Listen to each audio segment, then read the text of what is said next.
Welcome to Hilarity by Default's weekly Brisco County Jr. reviews, starring the daunting chin of Bruce Campbell. This week, we're taking a look at Episode 4, Brisco in Jalisco. Brisco and Socrates are sent south of the border to retrieve a shipment of stolen guns, where they find themselves trapped between a revolution and a handsome general. Alright, I'm not going to dance around this. I'm not going to pussyfoot about. This episode has no Lord Bowler. That's an immediate deduction of a star, or in our case, a comet. As by the way, speaking of a deduction of comet, not a whole lot of comet in this episode either. It's in trouble right out of the gate. Low stars and comets. We're in a cosmic fix right here. That's right. Which is strange because this is the first episode so far in the series, the fourth episode, but the first episode so far that hasn't had any science fiction or supernatural elements. In many ways, it's the first pure Western in the series. That's not something I had thought of until you just said it. I don't necessarily have a problem with that per se. Now that you mention it, I did feel like this is a rather straightforward plot compared to the other stuff.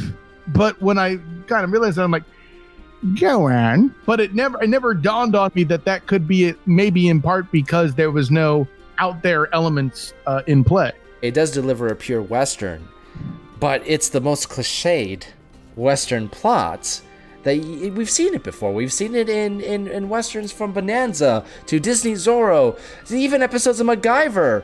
Even when he's south of the border, it has no unique spin. And this is a series that is marketed on that and having a unique spin. I have no problem with the pure Western. In fact, I enjoy Westerns, despite the fact that we haven't really, other than Brisco, we haven't reviewed any Westerns on the show yet. We'll have to fix that very soon. But this is, unfortunately, I think the most cliched plot that we've run across so far. Yeah, I kind of feel like this may be put in there to kind of, okay, listen, we've thrown the orb at you. We've thrown the orb at you again. And then we had a fireball tank and an Amazon ghost town. So I feel like they kind of did this to try to even keel things. But that being said, while the episode in and of itself was unimpressive plot-wise, to your point, there was plenty of cliche at play, no question. A lot of characters shined in a way that they normally don't. I mean, listen, Brisco and Bruce Campbell are always worth enjoyable. An extra comment to any score in the series. Frankly, every Brisco County Jr. episode is going to be guaranteed to have at least one comment because they cast that cat. That's a fact. To be honest, and I just have this sinking feeling you're going to disagree with me here, but I really enjoyed the use of Socrates in this episode. For one, being present, that's nice. I love throughout the episode, he suggests that they do things, and he's like, why did I say that?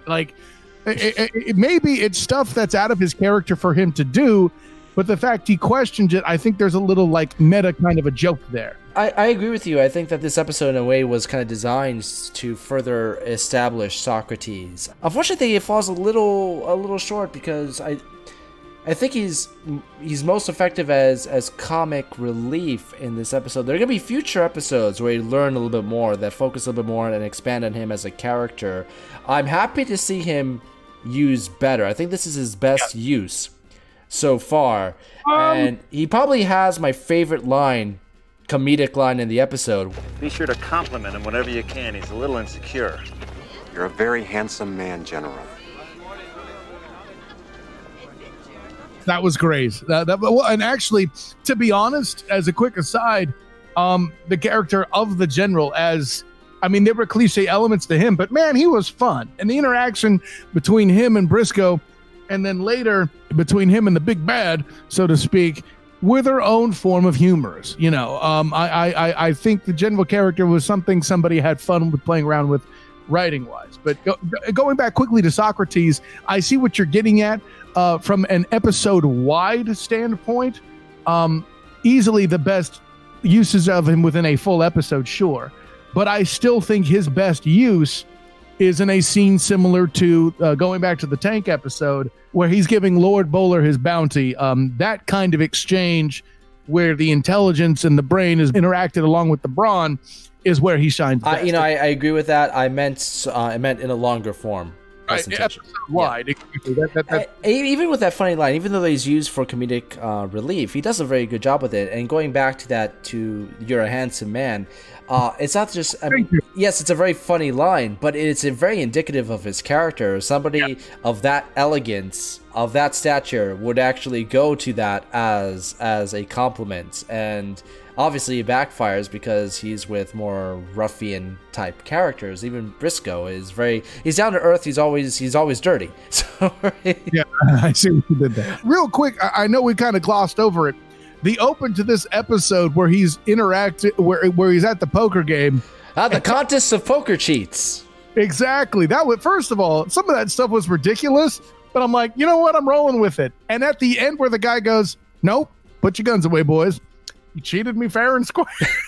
I just about, that's actually on my list of good things from this episode. I was enjoying all the different tricks they were using, the cards up the ladies' dresses and so forth. But I just about cracked up when the dog comes up. Dog, yes. With the ace, and Bruce Campbell is like just perfect delivery. Hello, little fella. It has nothing to do with the rest of the episode, but it was a very, very fun hook. Yes. The way the end where they got Pete involved with the thing and the whole situation, and then the rebels got the guns for a fraction of the price, and they did the thing. It was convoluted as hell, but damn it, I liked it. It was probably the least cliche, best part of the plot. Again, somewhat convoluted, but you know what? I dug it. I dug it a lot more than some of the other low points. That was a bit of a different convention. Yeah. Than you would expect from an episode like this, where the hero comes into a town of peasant farmers that wants to rebel and so forth, and he helps them rebel. We've seen that a million times, and by cliche, that's what I mean. It's that exact plot, and plays on almost the exact way that you would expect. But they add a couple of things here and there to make it more interesting. The wagon of guns almost acting, and I know we've mentioned Indiana Jones and The Last Crusade a few times on the show, because this was created by Jeffrey Boehm, the screenwriter of that, but it almost feels like an Indiana Jones MacGuffin that is being sought after, that's being passed back and forth, etc. And like Last Crusade, spoiler alert, they don't actually get it. Da da da. You know what I found intolerable? Dixie. She was a complete waste of space in this episode, if I may be so bold. Uh-oh. That's a first, because I only have one thing to say about Dixie. One word. Scrumptious. I'll allow it. Hey, I'd rather have her come back than Pete. And I'll tell you why.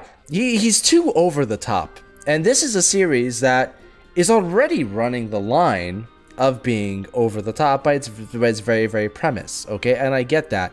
But his character kind of pushes it over that line for me, and it falls into parody for my liking. I don't know. Like, I hear what you're saying, but the reason why I can't buy that is you say that, but in the very next breath, I could argue that Jim Bly himself is even more over the top than he. Yeah, but there's a more of a, as the series goes on, that there's a little bit more to that. I will say that despite what I just said, Pete's use in this episode is probably one of his stronger appearances. He's less abrasive in this episode, even less so than the pilot, I would say. He's better here. Perhaps the reason his over the topedness is an issue is because the plot is by comparison so mundane. Yeah, that's a very good observation. I would say so. It goes back and forth depending on the episode. Okay, fair. Yeah, I'll leave it at that. My other biggest nitpick, and I know we mentioned this as a problem in an earlier episode, but I think it bothers me even more so here. There are just too many instances of armies shooting at barely moving targets and missing here. Yeah. They make the stormtroopers look like gold medalists. Damn it, you beat me to it. I was going to say, what are these? The great-great-great-grandfathers of the stormtroopers, for Christ's sake? Come on, they even shoot at a conspicuously empty bed. What the hell do they think? That Brisco and Kentucky Fried Socrates had the power of invincibility? Kentucky Fried Socrates. Oh, he's dressed like Colonel Sanders for half the episode. That is not a seersucker suit, sir. Kentucky Fried Heroes, bitch. Oh. With the 11 herbs and secret spices of the tzatziki sauce. Oh, Jesus. You had to bring tzatziki into it, didn't you? Oh, gyro. Yeah, I know, but tzatziki sucks. What? It's a cucumber sauce. It's cucumber yogurt. My good man. Great. By the way, let's put chocolate in toothpaste too, for Christ's sake. And get mint chocolate. Gross. What's wrong with you? It's not as bad, in my opinion, as in the episode where he comes across the brothers, the Swill brothers. Thank you, the Swill brothers. That opening scene where he's like, "Oh, I gotcha. Oh, wait, who's this other guy? Oh my gosh, there's all these guys shooting at me, and they can't hit a damn thing, and I'm literally in an open desert." And okay? these being the same guys that actually did shoot him and leave him for dead. Yeah, that must have been the luckiest damn shot I've in their lives, right? Yeah, but at this point, they're even. I mean, I think they're just pushing over the line. Is a bunch of guys just standing there and shooting at a perfectly okay bed. I mean, there's no pillow underneath the cover. There's no deception. It's just a bed. They just walk in and just repeatedly shoot at a bed. Well, okay. First of all, you're right to diss the hell out of it. But the fact that like they're 10 rounds into firing at this thing and somebody realizing this bed's a little flat. Well, I'll just keep shooting. I get that. Like, I can get they kick in and they don't even look. They're just like, eat lead, mother beep, and just, uh-oh, bam, bam, bam, bam, bam. Like, okay, that was just about 5 shots right there. That's about time you go, why is there no lump in there? If that was the only instance. And if that was the only thing, yeah, maybe we could let it slide. Exactly. Yeah. He has an entire army shooting at him multiple times in this show. Listen. They can't even hit Socrates. At some point, Butch and Sundance had to leap off a fireball cliff to escape. Give me something like that for Brisco. They can't hit the guy in the bright white suit, Kyle. They can't hit Kentucky Fried Socrates. Yeah, they can't hit Kentucky Fried Euro. Perhaps they need a wider pita. Let's go back to something positive. I did like and this is in the opening, the use of dynamite to foil the mugging. That was awesome. I like it, and it's also a very, very nice setup for the final payoff of the episode, where he uses the dynamite to blow up the guns. Yep. So you've established in this one of the very first scenes of the episode that he actually has dynamite on him, so it doesn't come out of nowhere, and you do it in a very fun and clever way. I actually really like that scene, and it shows, although the dynamite going off behind 2 horses probably would have startled them.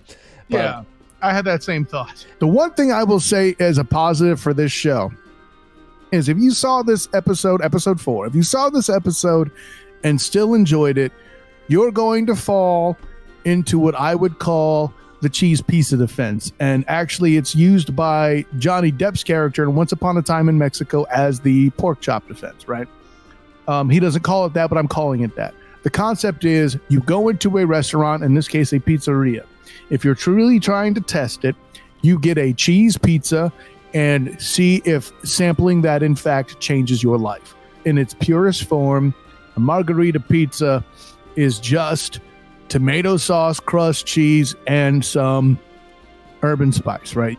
And if you can walk away from that having a quality experience, you found a good pizzeria, right? If you walked out of this episode and you enjoyed it, you realize that you need to stick with it and watch the rest of the Brisco County series. It's an average episode. I think you're 100% right. This is the cheese pizza episode that we've run across so far. Or to put it in Demos's terms, the tzatziki free gyro. No, you can't. Without a tzatziki, you don't have a gyro. This episode kind of ends on a very, very dour note if you know to look for it, right? The revolutionaries say that if they're successful, they'll rename the land Brisco County. Last I checked, there is no Brisco County in Mexico. The general had them all slaughtered. How many comments would you give this? I mean, listen, we've had 4s and 5s throughout. This one drops to a 3. It's a solid 3. It's very cliche, but there are things that are done right. I don't feel like there's a ton of missed opportunity, which is actually the biggest downer I'd say to the episode. While missed opportunity pisses me off, the bar here was so relatively mundane that it hit the points that it was supposed to hit and didn't do anything spectacular. I'm actually in 100% agreement. 3 comments. I think that so far we've pretty much been in agreement in almost every episode in the series. Maybe by a half a comment or so. By a half a comment or so. So we're going to have... I just refuse to cut comment in half, whereas you are trying to decide which half you want to be. No. It was our average, combined average that decimated poor Comet. Correct. You are right. So join us every week as we cover all 27 episodes of the adventures of Brisco County Jr. We invite you to watch along and let us know in the comments below what your thoughts are on each episode, and make sure to like and subscribe for more fun on Hilarity by Default.